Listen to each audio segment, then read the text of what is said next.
আসসালামু আলাইকুম viewers, welcome to my channel best cook recipes. আমার আজকের রেসিপি হচ্ছে সিহুর স্পেশাল গাজর দিয়ে মাছ ভুনা। একেবারে সহজ পদ্ধতিতে শেয়ার করছি। এই মাছ ভুনা শুধু ভাত নয়, পোলার সাথেও সার্ভ করতে পারেন। তো চলুন দেখে নেওয়া যাক। মাছ ভুনার জন্য এখানে আমি তেলাপিয়া মাছ হলুদ লবণ মেখে লালচে করে ভেজে নিয়েছি। ভুনার জন্য একটা প্যানে দিচ্ছি 4 টেবিল চামচ রান্নার তেল, হাফ কাপ পেঁয়াজ কুচি, দিচ্ছি একটি দারুচিনি, একটি এলাচ, মাছ থেকে কেটে নেওয়া কয়েকটি কাঁচামরিচ। এবার তেলের সাথে পেঁয়াজ কাঁচামরিচগুলোকে ভেজে নিয়েছি। এবার অ্যাড করছি 1.5 চা চামচ লাল মরিচের গুঁড়ো। গরম তেলে লাল মরিচ দিলে রংটা খুব ভালো ছড়ায়, যেটা আমি সবসময় বলে থাকি।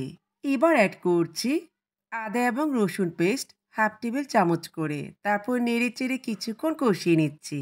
তাতে করে আদা রসুনের কাঁচা গন্ধটা থাকবে না। এখন সামান্য পানি অ্যাড করছি যেন মশলাটা পুড়ে না যায়। এখন পরিমাণ মতো লবণ দিয়ে কিছুক্ষণ কষিয়ে নিয়ে অ্যাড করছি 1 চা চামচ ধনিয়ার গুঁড়ো, 1 চা চামচ ভাজা জিরার গুঁড়ো, অ্যাড করছি উঁচু করে 1 চা চামচ হলুদের গুঁড়ো। তারপর নেড়ে দিয়ে 5 মিনিটের মতো কষিয়ে নিচ্ছি। কষানোটা ভালো হলে খাবারের টেস্টটা বহুগুণে বেড়ে যায়। অ্যাড করছি বড় চামচে 5 টেবিল চামচের মতো টমেটোর পিউরি, 1 টেবিল চামচ সয়া সস। তারপর নেড়ে চেড়ে কিছুক্ষণ কষিয়ে নিচ্ছি। এবার 3 টেবিল চামচের মতো পানি অ্যাড করছি যেন মশলাটা পুড়ে না যায়। মশলাটাকে ভালোভাবে কষিয়ে নিয়েছি। এখন অ্যাড করছি আগে থেকে লম্বা করে কেটে নেওয়া একটি গাজর। গাজরটাকে 5 মিনিটের মতো কষিয়ে নিয়েছি। এখন দিচ্ছি ভেজে রাখা সেই মাছ। তারপর আলতো করে নেড়ে দিচ্ছি। আমার রেসিপি যারা ইউটিউব থেকে দেখছেন, চ্যানেল সাবস্ক্রাইব করে পাশে থাকবেন। আর যারা পেজ থেকে দেখছেন, পেজটিকে ফলো দিয়ে পাশে থাকবেন। ভালো লাগলে সবার মাঝে ছড়িয়ে দিবেন। মাছটাকে কষিয়ে দিচ্ছি 1.5 কাপের মতো পানি। দিচ্ছি 1 চা চামচের মতো গোলমরিচ।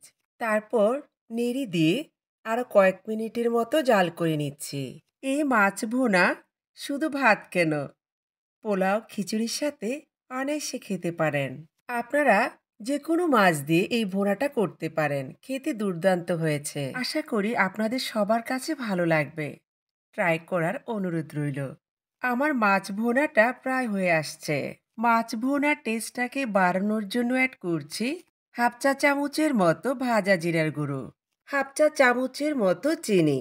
মাছ ভুনাটা হয়ে গেছে। আমার হাতের কাছে ধনেপাতা কুচি নেই, তাই অ্যাড করতে পারলাম না। এখন ফ্লেভারের জন্য আস্ত কয়েকটা কাঁচামরিচ অ্যাড করছি। অলমোস্ট আমার রান্নাটা হয়ে গেছে। এখন চুলোটাকে বন্ধ করে দিচ্ছি। এবার গরম গরম সার্ভ করে নিচ্ছি। খুব সহজেই তৈরি করে দেখালাম স্পেশাল গাজর দিয়ে তেলাপিয়া মাছ ভুনা। আশা করি আমার রেসিপি আপনাদের উপকারে আসবে। আসছে রমজানে সেহরিতে আপনারা এই আইটেমটা রাখতে পারেন। আশা করি সবার কাছে ভালো লাগবে। সবাইকে রমজানের শুভেচ্ছা জানিয়ে বিদায় নিচ্ছি। কথা আর বাড়াবো না। আল্লাহ পাক যেন আমাদের সকলকে 30টি রোজা রাখার তৌফিক দান করেন। আমিন।